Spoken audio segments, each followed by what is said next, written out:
lot of people are scrambling for excuses as to why Democrats are doing so bad and how on earth they can be losing so badly in places that seem to be safe. You know, Virginia is kind of on the cusp. We know that it's becoming purplish blue for a while now.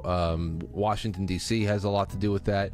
Illegal immigration has a lot to do with more than that. And then, you know, we go on and on from there. But there's another reason why even states like New Jersey are suddenly in play. Here's the headline. Let's go right on into it. From Boeing to Mercedes, a U.S. worker rebellion swells over vaccine mandates.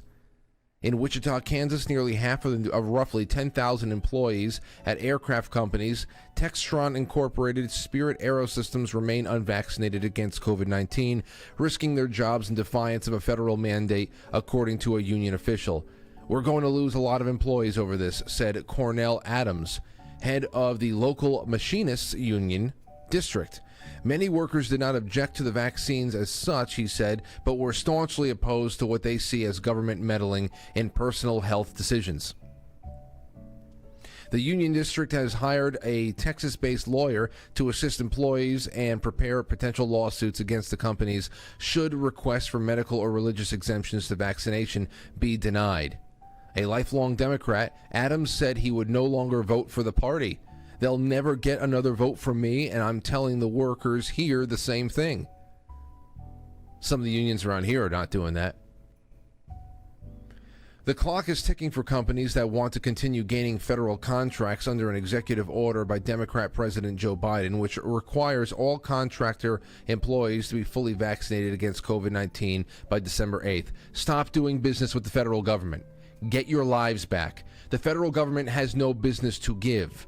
The only reason why they have money to give you to make products for them is because they take money from the people who actually make it. Stop doing business with the federal government. All right? They're the Soprano family. They're not an industrious bunch.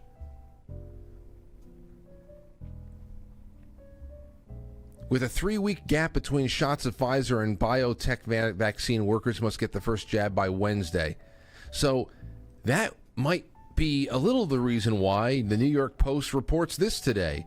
Biden looks crestfallen.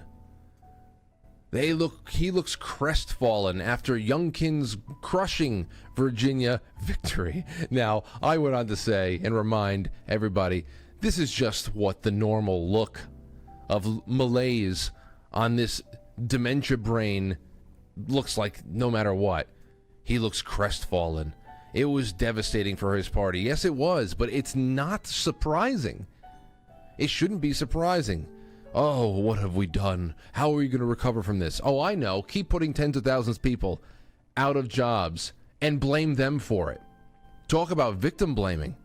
Talk about victim blaming. Unbelievable. There's just so much to do with this tonight, and I can't wait to talk to Rich. You know, you put people out of work, you lock people inside, you label half the country domestic terrorists for one reason or another, especially for realizing that we've been deliberately destroyed. And that's right down to the awakening that people have been having, especially in Virginia, because we've seen plenty out of Loudoun County, and it is not a white woman thing. This is black, white, a man, woman. This is an American thing. People, because they've been locked up at home and they've spent a little bit more time looking at the curriculum at their children's schools, it has drawn attention to something that I'm sure that they wish they could continue just going on with their private little, you know, hell sessions with the children.